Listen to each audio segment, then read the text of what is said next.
Assalamualaikum warahmatullahi wabarakatuh. Good morning everybody. Selamat pagi teman-teman semua. Bertemu lagi dengan saya, Miss Nisa. Nah, di pertemuan kali ini kita akan membahas sebuah materi yang sangat menarik. Sebelum Miss lanjutkan ke materinya, sebelumnya Miss mau tanya nih, kalian pernah nggak liburan terus pergi ke suatu tempat bersama teman-teman jalan-jalan atau dengar berita-berita faktual berita terkini yang sedang terjadi, yang ada di televisi ataupun di artikel? Kalian juga pernah nggak lihat biografi tokoh-tokoh terkenal seperti biografinya Ki Hajar Dewantara ataupun Insinyur Soekarno? Nah, teks-teks yang berisi tentang cerita liburan, terus berita, terus biografi, itu adalah recount text. Nah, di materi kali ini, di pertemuan kali ini, Ibu akan menjelaskan tentang recount text. Oke, sebelum Ibu masuk ke materi, ada yang tahu nggak apa itu recount text? Oke, langsung Ibu jelasin aja ya. What is recount text? Recount text is a text that telling the reader about one story, action, or activity in the past. Jadi, recount text ini adalah sebuah teks yang menceritakan tentang cerita, kejadian, ataupun aktivitas yang terjadi di masa lampau.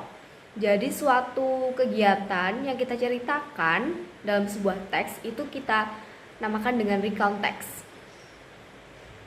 Oke, dan recount text ini ada beberapa tipe teman-teman. Ada beberapa tipe. The type of recount text. Tipe yang pertama, personal recount.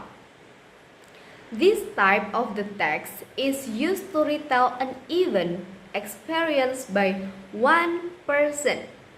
This paper will tell in detail what was done and what event were experienced. Jadi, untuk tipe recount text yang pertama ini tentang personal recount, teman-teman. Personal recount adalah sebuah teks recount yang menceritakan tentang pengalaman ataupun kejadian pribadi dari penulis tersebut.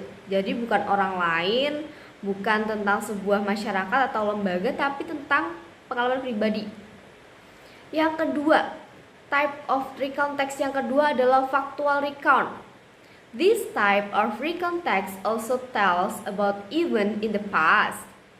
The event narrated were experienced by other people, even so it is certain that this event actually happened. Jadi untuk type recount text yang kedua adalah factual recount. Factual recount ini menceritakan tentang kejadian yang faktual. Contohnya seperti kecelakaan, bencana alam, terus baru-baru ini ada kebakaran dan lain-lain. Jadi faktual itu adalah berita yang baru-baru terjadi, teman-teman. Oke, tipe recount text yang ketiga yaitu imaginative recount. This type of text tells of an event in the past that didn't actually happen or was just in imagination. Untuk imaginative recount ini adalah teks recount yang menceritakan tentang imajinasi, teman-teman. Jadi belum tentu nyata adanya. Contoh, kemarin saya bermimpi nih. Nah, mimpi saya tersebut saya tulis ke dalam sebuah teks. Nah, teks yang saya tulis, teks recount yang saya tulis itu merupakan jenis recount text imaginative recount. Yang terakhir yaitu biographical recount. Nah, recount text yang biographical ini adalah sebuah teks recount yang saya tadi sudah jelaskan, menjelaskan tentang sebuah biografi dari tokoh ataupun orang terkenal. Oke, next ada the purpose of recount text. Apa sih tujuan dari recount text itu? Sebelum kita masuk purpose-nya, biasanya banyak sekali pertanyaan yang muncul. Contoh, why is the text written? The text is written for. What is the purpose? What is the social function? And what is the writer's intention? Pertanyaan ini sering muncul banget ketika kita ada soal ujian. Apa sih tujuan dari purpose-nya text recount itu? Oke. Mari kita lihat what is the purpose of the text. Jadi, yang pertama adalah to share unique or unusual experience, to retell something unforgettable, to give information about an incident, and to make the readers learn something. Jadi, tujuan dari konteks itu banyak sekali teman-teman. Yang pertama adalah to share unique unusual experience, untuk membagi atau menceritakan pengalaman yang tidak biasa atau pengalaman yang unik, untuk menceritakan sesuatu yang susah untuk dilupakan, tak terlupakan. Ada juga untuk memberikan informasi tentang sebuah kejadian seperti faktual recount tersebut. Nah, itu bisa masuk ke dalam memberikan informasi mengenai sebuah kejadian. Yang terakhir yaitu untuk membuat pembaca mengetahui tentang sesuatu, bisa pengetahuan, informasi, atau apapun. Oke. Recount text juga memiliki generic structure. And apa saja sih generic structure-nya? Generic structure of the recount text is, yang pertama, orientation. This section is opening part of the text or introduction that contains the background of an incident, such as who was involved or when and where the incident occurred. Jadi di bagian pertama sebuah recount text itu ada orientation. Orientation ini adalah opening atau pembuka dari suatu teks. Nah, di bagian orientation ini memuat what, when, who, when, and where. Jadi di bagian orientation akan menjawab pertanyaan siapa yang melakukan cerita, di mana dan kapan cerita itu terjadi, teman-teman.